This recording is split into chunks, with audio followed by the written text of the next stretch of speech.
शुरुआत करते हैं आज की न्यूज़पेपर की। हम सबसे पहली न्यूज़ देखने वाले हैं एमी पुरस्कार से संबंधित, जिसको हम एमी अवार्ड बोलते हैं। जिस प्रकार से टोनी पुरस्कार, ग्रैमी पुरस्कार होता है, ठीक उसी के लेवल पर चलता है एक एमी अवार्ड। एमी पुरस्कार, जिसको हम केवल एमी भी बोलते हैं, एक टेलीविज़न से रिलेटेड पुरस्कार होता है। जो लोग टेलीविज़न के सेक्टर में बेहतर परफॉर्मेंस करते हैं, उनके कार्य को बढ़ावा देने के लिए और भी लोगों को प्रेरित करने के लिए एमी अवार्ड प्रोवाइड किया जाता है। ठीक है, इसे टेलीविज़न का अकादमी पुरस्कार, टोनी पुरस्कार और ग्रैमी पुरस्कार के बराबर माना जाता है। ठीक है, कौन प्रोवाइड करता है? अमेरिका प्रोवाइड करता है। सबसे पहली बार कब दिया गया था? 1949 में इस अवार्ड को दिया गया था। न्यूज़ की तरफ चलते हैं तो ओबामा ने जीत लिया है एमी पुरस्कार, क्योंकि इनकी एक डॉक्यूमेंट्री थी। डॉक्यूमेंट्री में इन्होंने अपनी वॉइस दिया था, उसमें अपनी आवाज़ दी थी, उसका नरेशन किया था। बोज़मैन ने जीता है पॉस्थुमसली अवार्ड को, मतलब मृत्यु के बाद जिनको अवार्ड दिया जाता है उसमें कौन आ जाता है? बोज़मैन।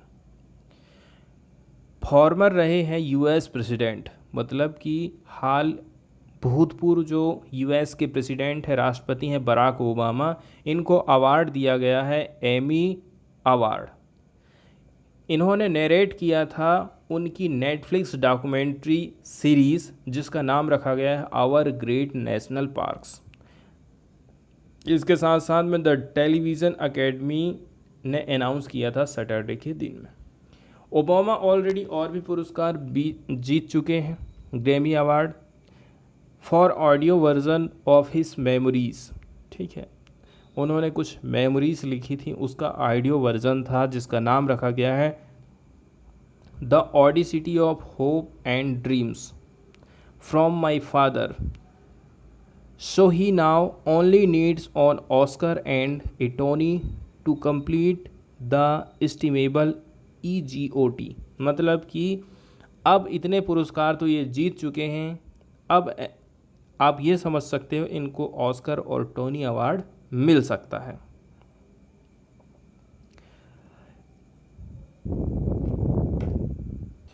वहीं यदि आप आज की डेट तक देख लोगे तो 17 पीपल ऐसे हैं जो कि इस प्रकार के अवार्ड पा चुके हैं। तो यहाँ पर जो EGOT की हम बात कर रहे थे, E मतलब एमी, G मतलब ग्रैमी, O मतलब ऑस्कर और T मतलब टोनी। तो ऐसा लग रहा है कि ये इसको कंप्लीट कर सकते हैं। अब हम बात कर रहे हैं चैडविक बोज़मैन की। इन्होंने भी जीता है एमी अवार्ड। इन्होंने अपनी साउंड के लिए, वॉइस के लिए, इनको सैटरडे के दिन ये पुरस्कार प्रोवाइड किया गया था। ब्लैक पैंथर के एक्टर ने जीता है आउटस्टैंडिंग कैरेक्टर वॉइस ओवर का पुरस्कार। किसके लिए? Disney plus and Marvel Studios. इसके बाद वाली न्यूज़ हम देखने वाले हैं चिली से। चिली में वोटिंग चल रही है एक कॉन्स्टिट्यूशंस के प्रपोज़ल को लेकर के, हमें संविधान इस प्रकार से बनाना है। यदि इस पर अप्रूवल मिल जाता है तो ये रिप्लेस कर देगा किसको? पिनोचेट एरा चार्टर को। अभी यहाँ पर जो भी नियम कानून चल रहा था, हाल ही में यदि कॉन्स्टिट्यूशंस इसका आ जाता है तो ये जो पिनोचेट चार्टर के माध्यम से चीज़ें चल रही थी उसको रिप्लेस कर देगा एंड शिफ्ट फोकस। अब इसका जो फोकस है वो किस पर हो जाएगा? इंडिजीनियस राइट्स के ऊपर हो जाएगा। इसके साथ साथ में जेंडर इक्वालिटी पर फोकस किया जाएगा, ऐसा यहाँ पर बताया जाता है। चिली के जो लोग हैं उन्होंने वोट दिया था इन प्लेबिसाइट ऑन संडे। मतलब प्लेबिसाइट मतलब होता है जनमत संग्रह कराना। जैसे कि कोई भी चीज़ भारत में ये कानून आना चाहिए, नहीं आना चाहिए था, तो इस मामले में पूरे भारतवासियों से यदि हम कहें कि आप वोट दो यस और नो में, तो उसको हम कहते हैं जनमत संग्रह। तो संडे के दिन जनमत संग्रह हुआ था।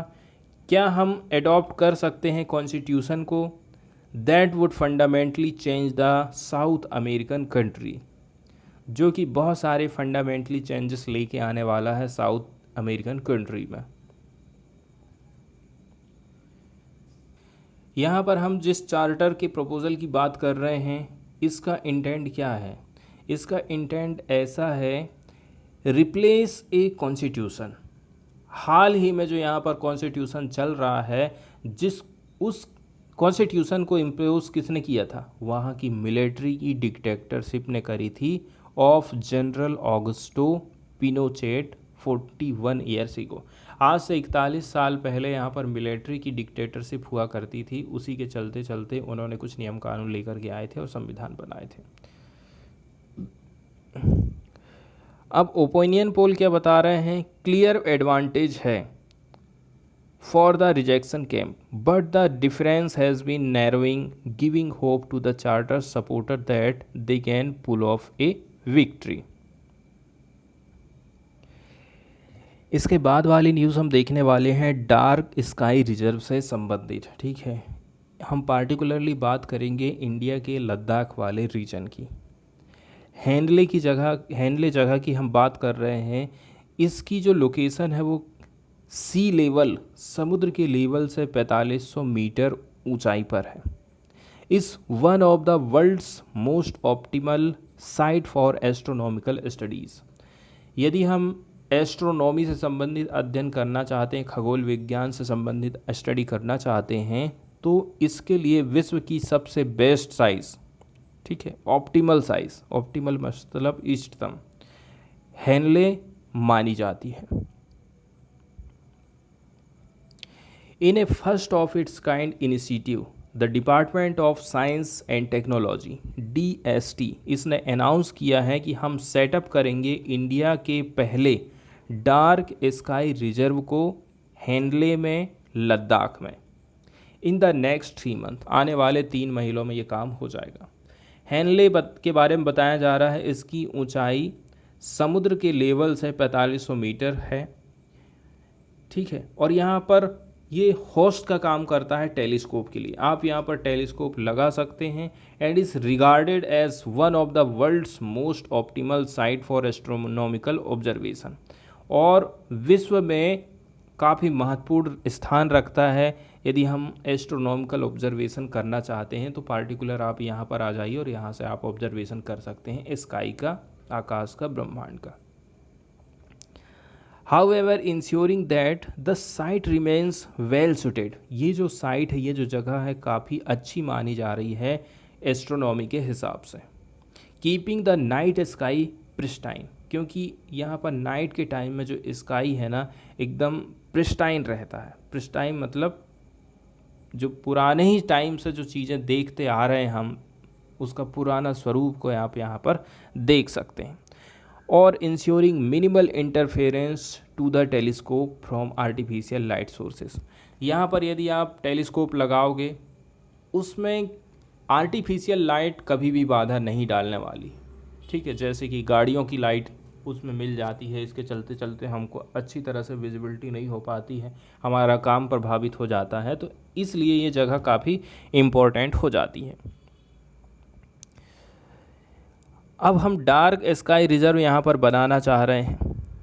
ठीक है, इस designation given to a place that has policies in place to ensure that a tract of land और region has minimum artificial light interference. Dark sky reserve का मतलब क्या हो गया?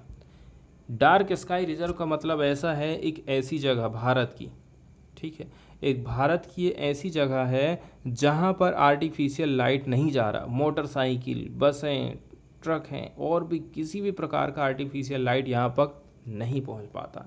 इसलिए हम यहाँ पर क्या लगा देंगे? टेलीस्कोप लगा देंगे और पूरे ब्रह्मांड को हम अच्छी तरह से देख पाएंगे। इसको हम बोलते हैं डाई स्काई रिजर्व। तो जो इंटरनेशनल डार्क स्काई एसोसिएशन है, जो कि US बेस्ड है, एक नॉन प्रॉफिट वाला माना जाता है, that designate site as international dark sky places. तो ये जो संस्था है इंटरनेशनल रूप से किसी भी जगह को डार्क स्काई प्लेसेस घोषित करता है। Dark sky places, park, sanctuaries and reserve depending on the criteria they meet. यदि जिस हिसाब से भी उनकी क्राइटेरिया है उसके आधार पर उनको हम प्लेसेस बोल देते हैं, पार्क बोलते हैं, या फिर सेंचुरी या फिर रिजर्व के रूप में घोषित कर देते हैं। Several such reserve exist around the world but non for in India. विश्व में तो बहुत सारे ऐसे रिजर्व देखने को मिल जाएंगे, लेकिन इंडिया में बहुत कम ही इस प्रकार की रिजर्व बनाए गए हैं। तो एक three way memorandum of understanding को साइन किया गया था among the union territory administration, the Ladakh autonomous hill development council और लेह। इसके साथ साथ में Indian institute of astrophysics Bengaluru, ये सब लोग मिलकर के एक एमओयू में साइन करे हैं।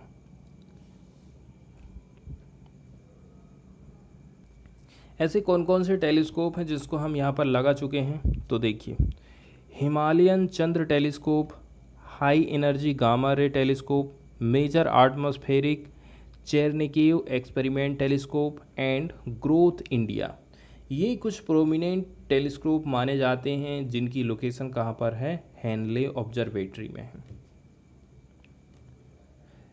कुछ कुछ कंडीशन हैं जैसे कि स्काई जो है क्लाउडलेस होना चाहिए, वहाँ पर किसी प्रकार के बादल नहीं होना चाहिए। इसके साथ साथ में लो एटमॉस्फेरिक वाटर वेपर, यहाँ पर नमी भी नहीं होना चाहिए। ये दोनों बातें यहाँ पर मौजूद हैं जिसके चलते चलते ये one of the best site मानी जाती है in the world for optical infrared सब मिलीमीटर एंड मिलीमीटर वेवलेंथ्स के लिए। हाल ही में प्रधानमंत्री ने गुजरात के कलोल में पहले लिक्विड नैनो यूरिया संयंत्र प्लांट का उद्घाटन किया था, इसलिए नैनो लिक्विड यूरिया काफ़ी न्यूज़ में रहा था। ये एक स्वदेशी यूरिया है जिसे सबसे पहले भारतीय किसान उर्वरक सहकारी लिमिटेड, जिसको शॉर्टकट में हम इफ़को बोलते हैं, इफ़को द्वारा दुनिया भर के किसानों के लिए पेश किया गया था। इफ़को के बारे में जान लेते हैं। भारतीय किसान उर्वरक सहकारी लिमिटेड ये भारत की सबसे बड़ी सहकारी समितियों में से एक है जिसका पूरा स्वामित्व भारतीय सहकारी समितियों के पास है। काफ़ी सारी सरकारी समितियां मिलकर के इसका निर्माण करी हैं। 1967 में 1967 में केवल 57 सहकारी समितियों के साथ इसकी स्थापना करी गई थी। आज के टाइम में 36,000 से भी ज़्यादा भारतीय सहकारी समिति का ये एक ग्रुप बन गया है। इसमें उर्वरकों के निर्माण और बिक्री संबंधित मुख्य व्यवसाय के अतिरिक्त उर्वरकों का निर्माण करना है, उर्वरकों की बिक्री करना है, इसके साथ साथ में इसमें इंश्योरेंस का काम भी किया जाता है। ग्रामीण दूरसंचार तक कई सारे व्यावसायिक काम इसके द्वारा किए जाते हैं। नैनो लिक्विड यूरिया के बारे में हम बात कर लेते हैं। ये नैनो कण के रूप में यूरिया का एक प्रकार है। ये यूरिया के परंपरागत विकल्प, जिसको दानेदार हम यूरिया बोलते हैं, जिसको बोरी में ये आता है, किसान लोग बोरी खरीदते हैं और उसको फिर अपने खेतों में फेंकते हैं, जिसको हम परंपरागत विकल्प के रूप वाला यूरिया बोल रहे हैं। तो उस परंपरागत यूरिया के बदले में हम क्या काम करेंगे, हम लिक्विड यूरिया का यूज़ करेंगे, तरल यूरिया का यूज़ करेंगे। पंप में यूरिया को डालेंगे और उसका छिड़काव हम अपनी फसलों में कर देंगे। यूरिया सफ़ेद रंग का एक रासायनिक उर्वरक होता है, नाइट्रोजन युक्त उर्वरक होता है जो आर्टिफिशियल रूप से नाइट्रोजन प्रोवाइड करता है पौधों को, जो कि पौधों के लिए काफ़ी महत्वपूर्ण, उनकी वृद्धि के लिए बहुत महत्वपूर्ण हो जाता है नाइट्रोजन। नैनो यूरिया को पारंपरिक यूरिया के स्थान पर विकसित किया गया है और ये पारंपरिक यूरिया की ज़रूरत को 50% तक कम कर देगा। आप 500 ml की एक बोतल ले लीजिए, उसकी जगह में 40,000 मिलीग्राम पर लीटर नाइट्रोजन होता है, जो कि एक सामान्य यूरिया के एक बैग, मतलब आप एक बोरी की ज़रूरत को ये पूरा कर देगा। आपको एक बोरी खेत ले जाने की ज़रूरत नहीं है, आप खाली एक बोतल लेके चले जाइए और अपने फसलों को छिड़काव कर दीजिए। निर्माण की यदि हम बात करें तो इसको स्वदेशी रूप से nano biotechnology research centre Kalol Gujarat में आत्मनिर्भर भारत अभियान और आत्मनिर्भर कृषि के अनुरूप विकसित किया गया है। भारत अपनी यूरिया की ज़रूरत पूरा करने के लिए बाहर से यूरिया खरीदता है। पुरानी जो दानेदार यूरिया आया करती थी उससे यदि हम इसकी तुलना करें तो इसकी एफिशिएंसी की हम बात कर लेते हैं, इसकी दक्षता काफ़ी हाई है। पारंपरिक यूरिया की दक्षता लगभग 25% है, वहीं तरल नैनो यूरिया की जो कैपेसिटी है, दक्षता है, वो 85 से 90% तक हो सकती है। परंपरागत यूरिया फसलों पर वांछित प्रभाव डालने में फैल रही है क्योंकि इसका हम गलत तरीके से यूज़ करते हैं। नाइट्रोजन भाप बन के उड़ जाती है, या फिर क्या होगा, पानी जब खेतों में दिया जाता है तो पानी के साथ साथ बह जाती है। सिंचाई के दौरान भी बहुत सारा नाइट्रोजन पानी के रूप में बह जाता है, गैस के रूप में ये नष्ट हो जाती है। इस प्रकार से देखा जाए तो इसकी जो एफिशिएंसी है 25% रह गई। इसीलिए हमने क्या काम करे हैं, नैनो यूरिया को लेकर के आए हैं। फसलों को पोषक तत्व की सही आपूर्ति नाइट्रोजन की ये पहुंचा पाएगा, क्योंकि वे पत्तियों के एपिडर्मिस पर पाए जाने वाले रंध्रों द्वारा अवशोषित हो जाते हैं। इसको हम जब छिड़केंगे पंप में डाल के तो पत्तियों में जाएगा सीधे, और पत्तियों में जो रंध्र होते हैं वो इसको फिर सोख लेते हैं। नैनो लिक्विड यूरिया की आधा लीटर की बोतल आपको पड़ेगी 240 रुपये की, और वर्तमान में इस पर सब्सिडी भारित नहीं है, सब्सिडी आपने जोड़े नहीं है। वहीं इसके विपरीत किसान भारी सब्सिडी वाले यूरिया के 50 किलो की बोरी आपको पड़ती है लगभग 300 रुपये की। ठीक है, तो कुल मिलाकर के देखा जाओ तो किसान को कितने रुपए का फ़ायदा हो रहा है, 60 रुपये का फ़ायदा हो रहा है। लगभग रेट वही रख दिए हैं। न्यूज़ की तरफ से हम चलते हैं और देख लेते हैं, scientist remain skeptical about how nano urea benefits crop. Skepticals word use किया गया है, इसका मतलब होता है समझ में नहीं आना, उलझन में डाल देना। वैज्ञानिक लोग आज भी उलझे हुए हैं कि कैसे करके नैनो यूरिया बेनिफिट प्रोवाइड कर रही है क्रॉप्स को। इन्वेंटर लोग क्या कह रहे हैं, वो तो कह रहे हैं कि किसानों को इसका फ़ायदा हो रहा है। कई सारे एक्सपर्ट लोग क्वेश्चन उठा रहे हैं, the science underlying it's efficacy. इसकी जो दक्षता है, इसके पीछे साइंस क्या है, आप पहले उसको बताइए। नैनो यूरिया एक फर्टिलाइज़र है, इसको पेटेंट प्रोवाइड किया गया है और बेचा जाता है Indian farmer fertiliser cooperative limited के द्वारा, इफ़को के द्वारा।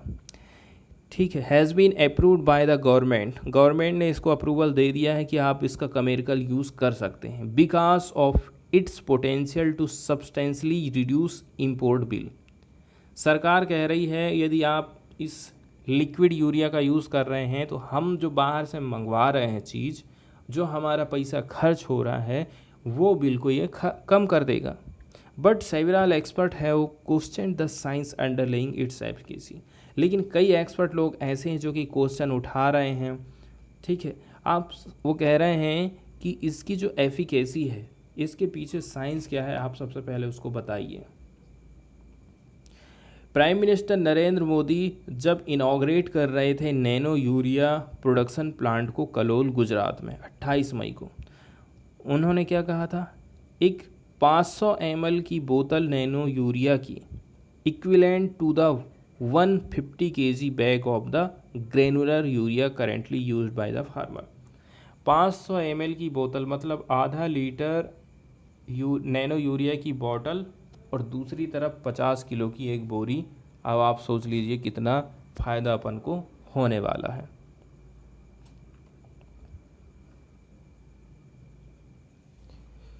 इफ़को के नैनो यूरिया के बारे में बताया जा रहा है।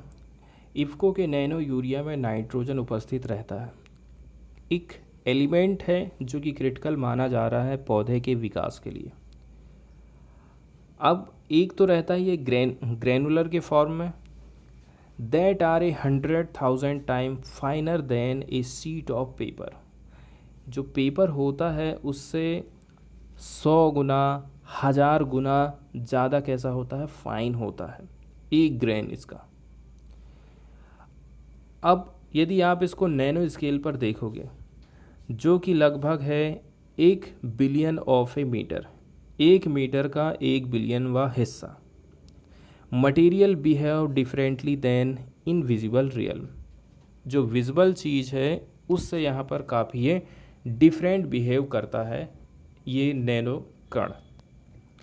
रमेश रलिया, जो कि जिनको क्रेडिट दिया जा रहा है as a inventor, nano urea के इन्वेंटर के रूप में इनको बोला जाता है। आज के टाइम में ये कंसल्टेंट हैं इफ़को के साथ में। इन्होंने द हिंदू को बताया था कि इनकी जो प्रोसेस थी, इन्होंने यूज़ किया था ऑर्गेनिक पॉलीमर को। इससे फ़ायदा ये होता है जो नैनो पार्टिकल्स होते हैं, नैनो पार्टिकल्स होते हैं, नाइट्रोजन के नैनो पार्टिकल को स्थिर रखता है and in A form that could be spread on the plants, और जिस रूप में हम इसको फिर बाद में पौधों में छिड़काव करते हैं। केमिकली रूप से पैक्ड की गई यूरिया जिसमें 46% नाइट्रोजन होता है, जिसका मतलब ये हो गया यदि हम 45 किलो का बोरा खरीद रहे हैं उसमें 20 किलो नाइट्रोजन रहता है। वहीं 500 ml की बोतल की हम बात कर लें, इसमें मात्र 4% नाइट्रोजन है और अराउंड 20 ग्राम, जबकि यहाँ पर तो 20 ग्राम ही है। How this can compensate for the kilogram of nitrogen normally required puzzle scientist, और यहीं पर फिर क्वेश्चन खड़ा होता है। यहाँ पर आप देख लिए 46% नाइट्रोजन मिल पा रही पौधों को और यहाँ पर आप 4% ही प्रोवाइड कर पा रहे हैं, तो ये यहाँ पर अंतर आ गया है। पौधे हैं, पौधों को नाइट्रोजन की ज़रूरत है ताकि वो प्रोटीन का निर्माण कर सकें and they source almost all of it from soil bacteria. ज़्यादातर किस पर निर्भर हैं? मिट्टी में जो बैक्टीरिया पाया जाता है उस पर निर्भर हैं, which live in the plants roots and have the ability to break down atmospheric nitrogen. पौधों की जो जड़ें होती हैं वहाँ पर ये बैक्टीरिया पाया जाता है और एटमॉस्फेयर में जो नाइट्रोजन है उसको वो ब्रेक करता है। ब्रेक इस रूप में करता है कि पौधे उसको एक्सेप्ट कर सके, और that from the chemical such as urea into A form of usable bye the plant. और दूसरा नाइट्रोजन का सोर्स है यूरिया के रूप में। यदि हम चाहते हैं कि प्रोड्यूस करें 1 टन गेहूं, to produce 1 ton of wheat grain a plant need 25 kg of the nitrogen. 1 ton गेहूं के लिए आपको 25 किलो नाइट्रोजन की ज़रूरत पड़ेगी। वहीं यदि आप चावल की बात करें, it is 20 kg of nitrogen, उसको तो आपको चाहिए 20 किलो नाइट्रोजन। वहीं यदि हम मक्के की बात करें तो 30 किलो नाइट्रोजन की ज़रूरत पड़ती है। Not all the urea cast on the soil और spread on leaves in the case of nano urea can be utilise by the plant. अब दिक्कत वाली बात ये हो गई है, पूरा मिट्टी से भी नहीं मिल सकता, ना ही पूरा हर एक पत्ती को यूरिया मिल सकती है, can be utilise by the plant, और ना ही पूरी तरह से कोई भी प्लांट इसका यूज़ कर सकता है। वहीं यदि हम बात कर लें कि 60% of the available nitrogen was used, यदि 60% जितनी भी नाइट्रोजन अवेलेबल है उसका 60% भी यूज़ हो जाता है, it would yield 496 kg of the wheat grain. मान के चल लीजिए 100 किलो नाइट्रोजन दे रहे हैं हम पौधे को, उसमें से वो 60 किलो ही यदि यूज़ कर पा रहा है तो फ़ायदा कितना होगा उसको? हम 496 किलो व्हीट ग्रेन को उगा सकते हैं। Even if 100% of 20 gram of nano urea which is what effectively available is utilized by the plant, it will yield only 368 gram of the grain.